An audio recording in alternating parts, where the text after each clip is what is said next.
तो यहाँ पर हमारा आज का पहला क्वेश्चन है, वित्त आयोग का गठन कौन करता है। देखिए, जितने भी क्वेश्चन मैं आपके लिए इस वीडियो में लेकर आया हूँ, अगर आपको उनमें से किसी का भी आंसर पता है तो हमें कमेंट में बता सकते हैं। राइट आंसर ऑप्शन डी हो जाएगा, राष्ट्रपति। आपको याद रखना है, राष्ट्रपति के द्वारा 5 वर्षों के लिए वित्त आयोग का गठन किया जाता है। और अगर हम बात करें कि किस अनुच्छेद में प्रावधान किया गया है वित्त आयोग के गठन का, तो आपको याद रखना है अनुच्छेद 280 में वित्त आयोग के गठन का प्रावधान किया गया है। देखिए, मैं आपको इसके बारे में कुछ और पॉइंट बताता हूँ।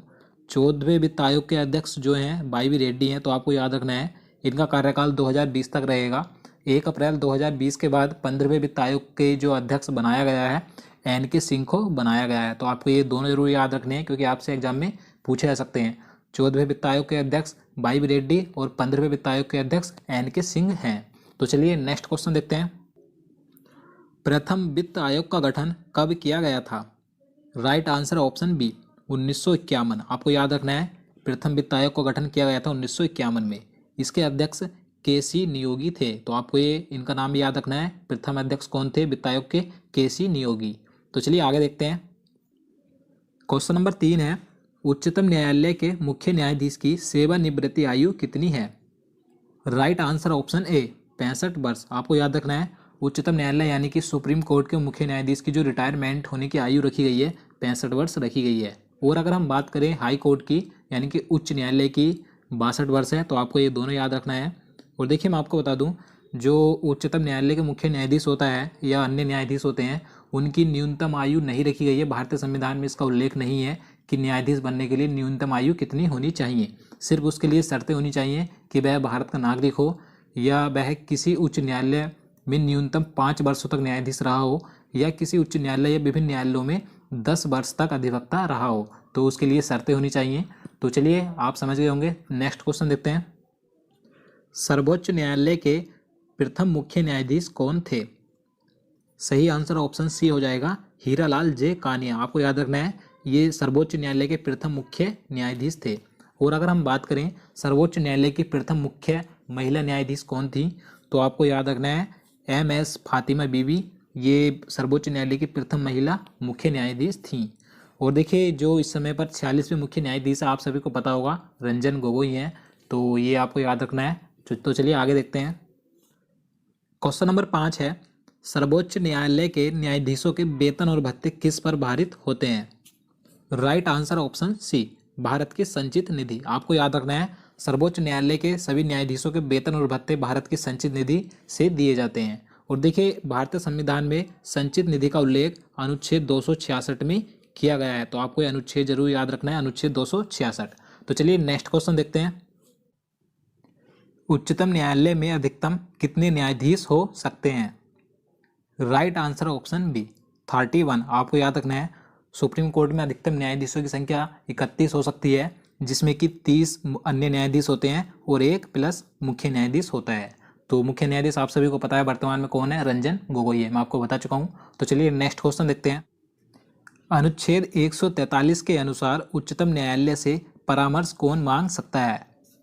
राइट आंसर ऑप्शन ए, राष्ट्रपति। देखिए, आपको याद रखना है, राष्ट्रपति अनुच्छेद 143 के अनुसार उच्चतम न्यायालय से परामर्श मांग सकता है। तो ये क्वेश्चन कई बार एग्जाम में पूछा जाता है, तो आपको ये जरूर याद रखना है। तो चलिए अगला क्वेश्चन देखते हैं।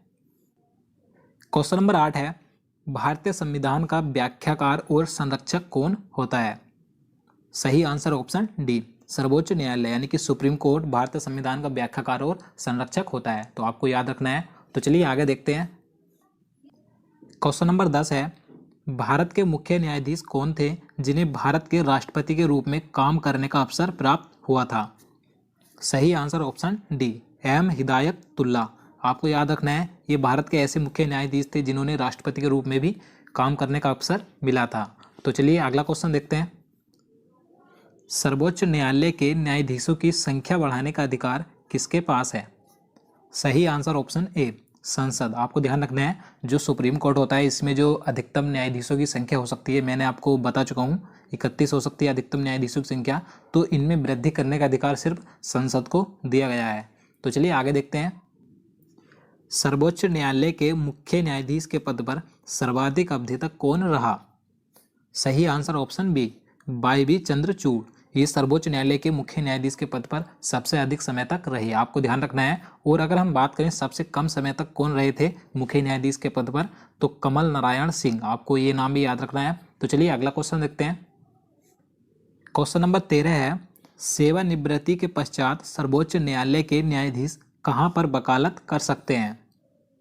राइट आंसर ऑप्शन डी, किसी भी न्यायालय में नहीं। आपको ध्यान रखना है, सेवानिवृत्ति यानी कि रिटायरमेंट होने के बाद, यानी कि 65 वर्ष की आयु पूरी होने के बाद सर्वोच्च न्यायालय के सभी न्यायाधीश, यानी कि जो 31 न्यायाधीश हो सकते हैं सर्वोच्च न्यायालय में, ये कहीं पर भी वकालत नहीं कर सकते। तो आपको ये जरूर याद रखना है। तो चलिए नेक्स्ट क्वेश्चन देखते हैं। सर्वोच्च न्यायालय में न्यायिक कामकाज के लिए किस भाषा का प्रयोग किया जाता है? सही आंसर ऑप्शन बी, अंग्रेजी। आपको याद रखना है, सिर्फ अंग्रेजी भाषा का प्रयोग किया जाता है न्यायिक कामकाज के लिए सर्वोच्च न्यायालय में। तो चलिए अगला क्वेश्चन देखते हैं। क्वेश्चन नंबर 15 है, राष्ट्रपति और उपराष्ट्रपति के निर्वाचन में विवाद के मामलों को किसको प्रस्तुत किया जाता है? सही आंसर ऑप्शन सी, भारत का उच्चतम न्यायालय यानी कि सुप्रीम कोर्ट में पेश किया जाता है। अगर राष्ट्रपति और उपराष्ट्रपति के निर्वाचन में कोई विवाद हो जाता है तो उसके मामलों को सिर्फ सुप्रीम कोर्ट में पेश किया जाता है। तो आपको याद रखना है। तो चलिए अगला क्वेश्चन देखते हैं। प्रारूप समिति के अध्यक्ष कौन थे? सही answer option C, Bhimrao Ambedkar. आपको याद रखना है, ये प्रारूप समिति के अध्यक्ष थे। और देखिए प्रारूप समिति के जो सदस्यों की संख्या थी 7 थी। तो आपको ये संख्या भी याद रखनी है, हो सकता है आपसे एग्जाम में संख्या पूछ ली जाए। तो चलिए आगे देखते हैं। भारतीय संविधान को कब अंगीकृत किया गया था? सही आंसर ऑप्शन सी, 26 नवंबर 1949 को अंगीकृत किया गया था भारतीय संविधान। और अगर हम बात करें कब लागू किया गया था, तो 26 जनवरी 1950 को संविधान लागू किया गया था और अंगीकृत 26 नवंबर 1949। आपको दोनों याद रखने हैं। तो चलिए अगला क्वेश्चन देखते हैं। क्वेश्चन नंबर 18 है, भारत में संविधान दिवस कब मनाया जाता है? राइट आंसर ऑप्शन डी, 26 नवंबर। देखिए मैं आपको बता चुका हूँ, 26 नवंबर 1949 को भारतीय संविधान पूर्णतः बनकर तैयार हुआ था, यानी कि इस दिन संविधान को अंगीकृत किया गया था। तो इसीलिए 26 नवंबर को संविधान दिवस मनाया जाता है। और देखिए आपको यहाँ से एक पॉइंट और ध्यान रखना है जो कि वेरी इंपॉर्टेंट है। 26 नवंबर 2015 को पहली बार संविधान दिवस मनाया गया था भीमराव अंबेडकर की 125वीं जयंती पर। तो आपको ये जरूर याद रखना है कि आपसे एग्जाम में पूछा जाए कि बताइए पहली बार संविधान दिवस कब मनाया गया था, तो 26 नवंबर 2015 को भीमराव अंबेडकर की 125वीं जयंती पर संविधान दिवस मनाया गया था। तभी से प्रत्येक वर्ष संविधान दिवस 26 नवंबर को मनाया जाता है। तो आप समझ गए होंगे। तो चलिए अगला क्वेश्चन देखते हैं। भारतीय संविधान को किसने लिखा था? सही आंसर ऑप्शन ए, प्रेम बिहारी नारायण रायजादा। यहाँ पर ये रायजादा है। देखिए इन्होंने भारत के मूल संविधान को लिखा था। और देखिए जो भारत का मूल संविधान है ये टाइप और मुद्रित नहीं है, बल्कि प्रेम बिहारी नारायण रायजादा के द्वारा सुंदर अक्षरों में लिखा गया था। देखिए भारत का मूल संविधान हिंदी और इंग्लिश दोनों भाषाओं में लिखा गया था। तो आपको ये सभी याद रखना है। तो चलिए अगला क्वेश्चन देखते हैं। संविधान के पृष्ठों को सजाने का कार्य किसने किया था? सही answer option B, Nandlal Bose. आपको ये नाम याद रखना है।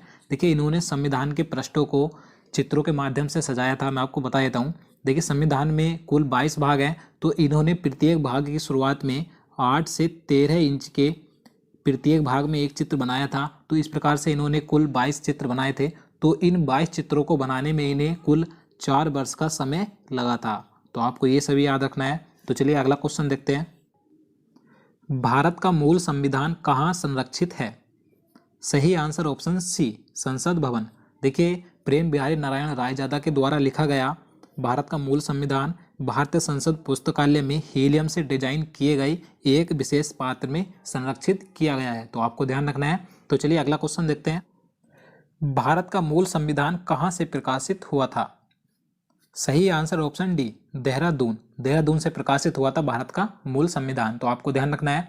तो दोस्तों आज के लिए इतना ही। उम्मीद करता हूँ आपको वीडियो पसंद आया होगा। अगर आपको वीडियो अच्छा लगा हो तो लाइक जरूर करना, चैनल को भी जरूर सब्सक्राइब करना। और दोस्तों हमें कमेंट में जरूर बताना आपने इन क्वेश्चन में से कितनों का सही आंसर दिए। तो चलिए मिलते हैं नेक्स्ट वीडियो में। तब तक के लिए नमस्कार।